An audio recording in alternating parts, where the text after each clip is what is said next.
Me, my wife, and my daughter. Siguro I'd call ourselves foodistas. No? We go to different restaurants, not even yung mga posh na restaurants.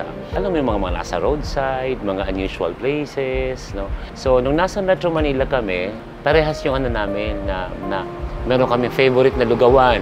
Pag nagta-travel kami, let's say sa Bulacan area, pag may nakikita kaming anong meron doon, kahit shabby yung place niya, parang there's something going on there kasi maraming tao. Until nung pumunta kami dito sa Leyte, nung umuwi kami, that was I think about 5 or 6 years ago, I'm not sure.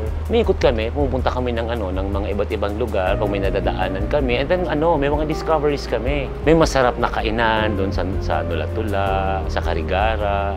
Ngayon, ang sabi ko naman, what encouraged us, why not gawa tayo ng bistro style lang, na kainan siya, na parang bahay siya, na unahin natin yung mga favorite nating kainin, no? And we sell it there. How we like it done. But most importantly, we establish this because it makes us happy and it makes our guests happy.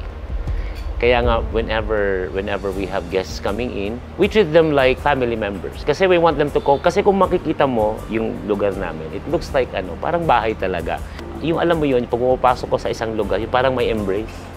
So, ayun, yun ang concept ni Ray's Diner. So, it's all about happiness. We chose Alang-Alang to be our location.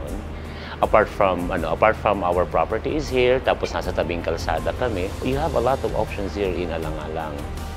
Kung namimiling ka mo lugar na pwede ka mo mangaon pa iba naman, pakadi ka mo Alang-Alang, ha? Ray's Diner.